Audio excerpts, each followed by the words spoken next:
The idea that sex killed off the Vikings is a provocative way of addressing the decline of Viking society, particularly focusing on how cultural assimilation and changes in social structures influenced their eventual integration into European societies. This theory revolves around several factors that contributed to the end of the Viking Age, rather than suggesting that sex in itself was the cause. Cultural assimilation and intermarriage.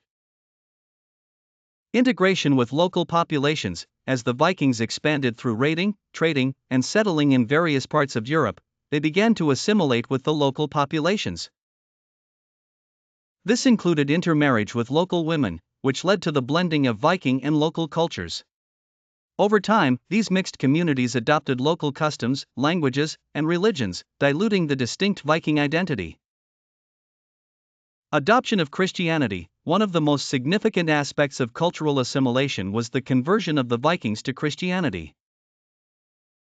As Viking leaders and their descendants married into Christian families, they gradually abandoned their pagan beliefs and practices. The Christianization of the Vikings played a major role in integrating them into European society, reducing the cultural distinctiveness that had defined them as Vikings.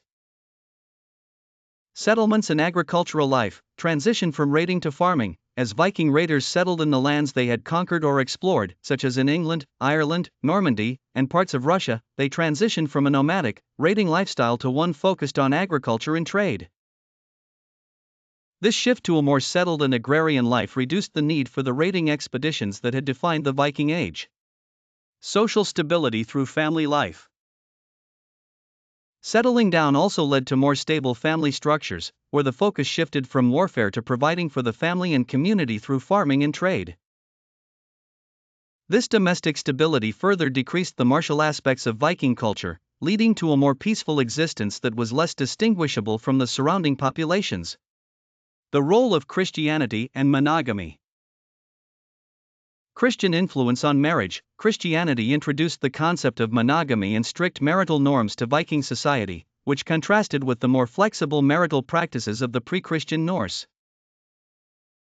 The Church's influence encouraged the establishment of nuclear families, reduced the practice of polygamy, and promoted inheritance laws that favored settled, monogamous households.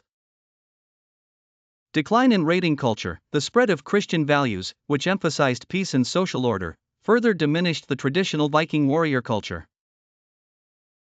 With Christian rulers emerging in Viking territories, the social and religious justification for raiding and plundering diminished, contributing to the decline of the Viking way of life. Political and economic factors. Formation of strong European kingdoms. The rise of strong centralized kingdoms in Europe, such as in England and France, made it increasingly difficult for Viking raiders to conduct successful campaigns.